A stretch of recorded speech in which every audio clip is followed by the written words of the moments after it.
Hello friends, कैसे हो सभी।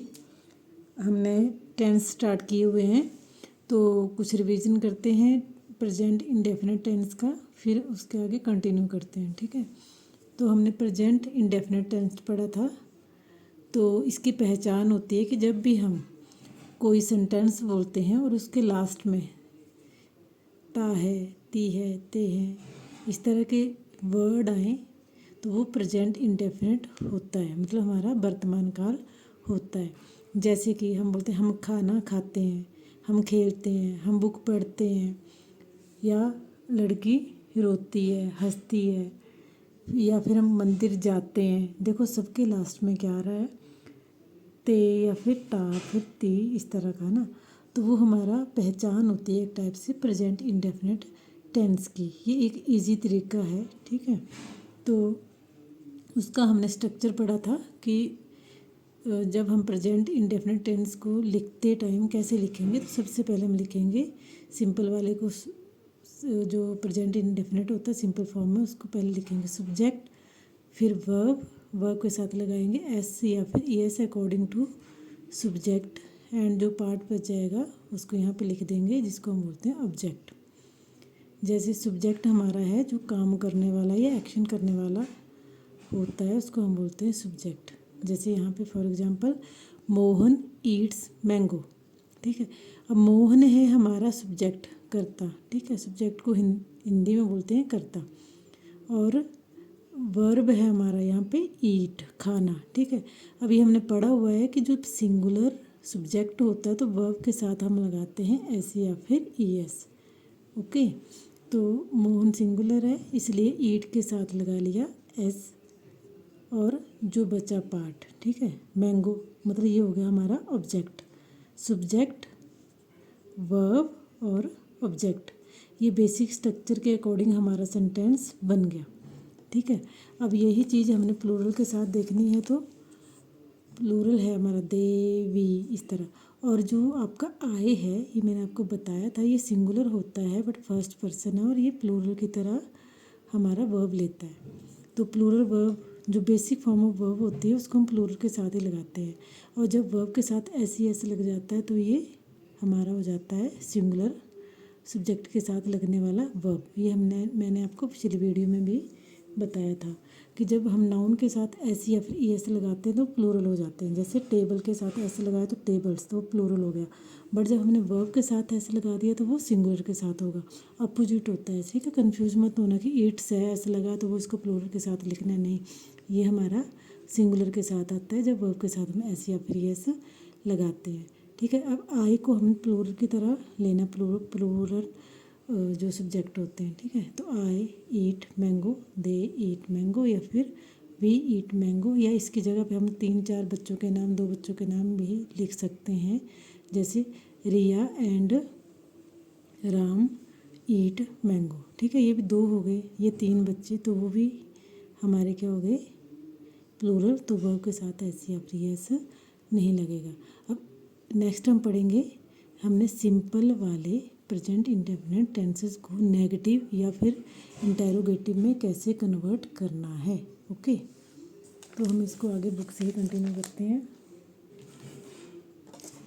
देखिए, जब हम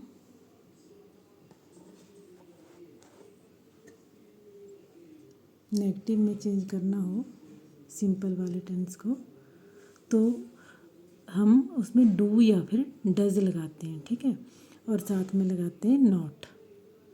डू डज या एंड नॉट, और वर्ब के साथ एस ई एस नहीं लगाते हैं, क्योंकि हमारा एस या फिर ई एस जो वर्ब के साथ लगता है ना, वो यहाँ पे डू के साथ लग जाता है, क्योंकि डू भी एक टाइप से क्या वर्ब ही है, डू भी एक वर्ब की फॉर्म है। ठीक है, अब डू कब लगेगा, जब प्लूरल होगा। प्लूरल जो हमारा सब्जेक्ट होगा या फिर आई होगा, उसके साथ हम एस ई एस नहीं लगाएंगे।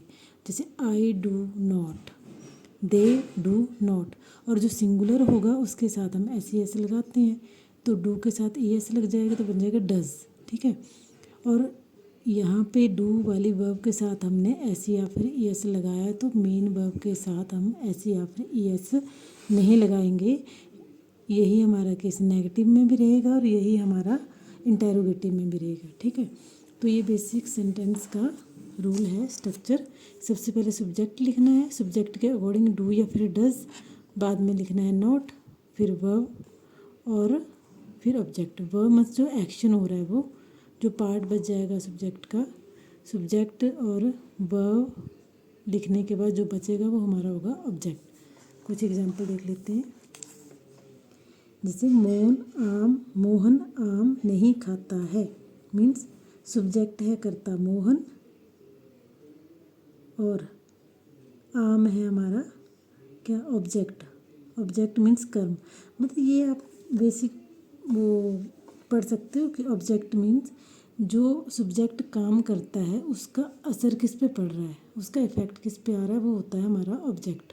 जैसे मोहन ने क्या खाया, आम खाया, तो आम हो गया ऑब्जेक्ट और एक्शन है खाना। ठीक है, तो इसको हम इसके स्ट्रक्चर के अकॉर्डिंग लिखें तो काम कौन कर रहा है, मोहन। तो सब्जेक्ट है हमारा मोहन, तो लिखेंगे मोहन और साथ में डू या फिर डज आएगा। बट मोहन सिंगुलर है तो हमने लगाया डू के साथ ईएस, तो डज और फिर नॉट। अब ईट मैंगो, क्योंकि वर्ब के साथ एस नहीं लगाना है, यहाँ पे पहले से लग चुका है। सिमिलरली आप इस सेंटेंस को रीड कर सकते हो। एक एग्जांपल यहाँ पे लेती हूँ, महेश व नरेश गृह कार्य नहीं करते हैं। अब यहाँ पे जो आपका सब्जेक्ट है वो प्लूरल है, दो हैं लड़के, तो महेश एंड नरेश, और साथ में वर्ब के साथ एस नहीं लाएगा क्योंकि यहाँ पे क्या है, दो बॉयज़ हैं, तो डज की जगह आएगा डू। डू नॉट, अब ये है होमवर्क करने वाला डू, ठीक है, do homework. Mohan and Naresh do not do homework, ये स्ट्रक्चर वाला है और ये अलग से एक्शन है। ठीक है, इस तरह आप इनको आप रीड कर सकते हो। ठीक है, यहाँ पे भी कुछ सेंटेंसेस हैं जिनको आप नोट कर सकते हो देख के और प्रैक्टिस कर सकते हो घर पे।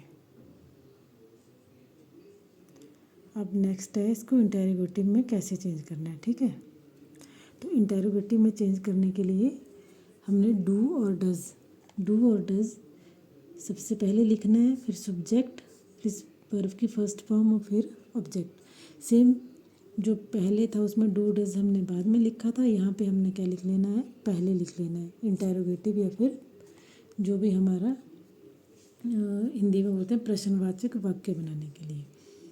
तो जो सिंगुलर होगा उसके साथ डज लगाना है और जो प्लूरल होगा उसके साथ हमने डू लगाना है। ठीक है, तो जैसे फर्स्ट है, क्या मैं विद्यालय जाता हूँ। अब मैं मीन्स आई, सब्जेक्ट आएगा आई, तो आई के साथ डू लगेगा, डज नहीं लगेगा।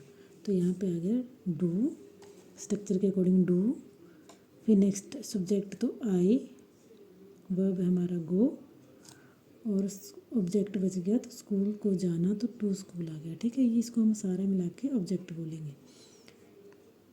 इस तरह आप और सेंटेंस भी इस रूल के अकॉर्डिंग देख सकते हैं। जैसे क्या वे प्रतिदिन बगीचे में घूमते हैं, तो क्या वे भी क्या है हमारा, प्लूरल है, वे भी क्या हमारा प्लूरल है, तो आएगा डू से स्टार्ट होगा, डू दे। वर्ब है हमारा घूमना, बाग में घूमना, तो go for a walk in the garden daily. ठीक है, तो ये सेंटेंस है, इनको आप रीड कर सकते हो, नोट भी कर सकते हो प्रैक्टिस के लिए। ठीक है, ये इंटेरोगेटिव हो गया। नेक्स्ट है हमारा इंटेरोगेटिव नेगेटिव सेंटेंस। अब इंटेरोगेटिव नेगेटिव सेंटेंस में हम बस नोट लगा देंगे साथ में, डू डज तो आएगा ही क्वेश्चन वाले सेंटेंस में, डू डज से स्टार्ट होगा, फिर सब्जेक्ट लिखेंगे, फिर नोट लिखेंगे, देन वर्ब लिखेंगे और फिर ऑब्जेक्ट, या फिर डू नॉट या फिर डज नॉट को हम पहले लिख देंगे। उसके बाद देखो नॉट अगर हमने पहले लिख लिया तो क्या बचा, डू या डज, फिर नॉट, देन सब्जेक्ट, वर्ब की फर्स्ट फॉर्म, फिर ऑब्जेक्ट।